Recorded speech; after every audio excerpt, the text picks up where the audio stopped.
भगवान श्री सूत जी ने पावन कथा को आगे बढ़ाया। सूत जी ने कहा कि जैसे ही करम्ब दैत्य वासना से भरा हुआ, जब दृष्टि उसकी पड़ी तो वहां से कामातुर एक भैंस जा रही थी, जिसके शरीर में आज गर्भ धारण करने का दिन था, उसमें भी काम पैदा हुआ था। रज धर्म में असुर की ऐसी प्रवृत्ति हो गई भोग के कारण कि उसका संबंध भैंस से हुआ। जैसे ही करम्ब का संबंध भैंस से जुड़ा, तत्काल उसका पति वहां पहुंच गया। भैंसा उसने देखा कि ऐसा हो गया है, तो उसने करम्ब को मार डाला और बाद में उसने अपनी पत्नी को भी मार डाला, भैंस को भी। वहां किरातों का नगर था। किरातों को पता चला कि यह दुष्ट ने दैत्यराज करम्ब को मार दिया और अपनी पत्नी भैंस को भी मार दिया। सब लोग इकट्ठे होकर आए, लट्ठों मार मार करके भैंसे को भी मार डाला। किरातों ने दैत्यराज को भस्म करने के लिए चिता बनाई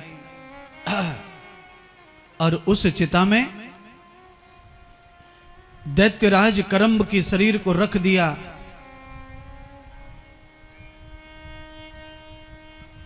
भैंस का भी शरीर उसी में रख दिया और उस भैंसे का भी रख दिया, सबको भस्म कर दिया। अग्नि देव ने वरदान दिया था, वो झूठा होने वाला था, इसीलिए वो चिता की अग्नि से ही जो करम्ब का अंश था भैंस के गर्भ में, वही बालक अग्नि से प्रकट होकर के बाहर आया और वो दुष्ट करम्ब के शरीर से भी जन्म हुआ।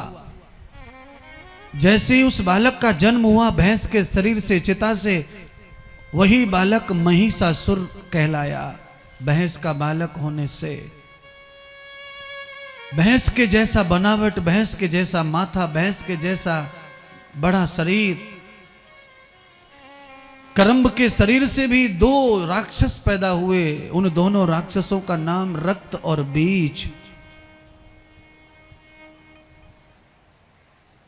ये दोनों के दोनों दैत्यों का अवतार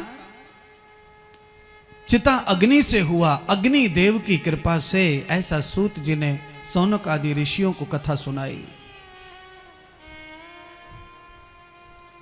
इसलिए मुझे ऐसा लगता है, आप सबके लिए कहना चाहता हूं कि अग्नि का अपने जीवन में इतना ज्यादा उपयोग है।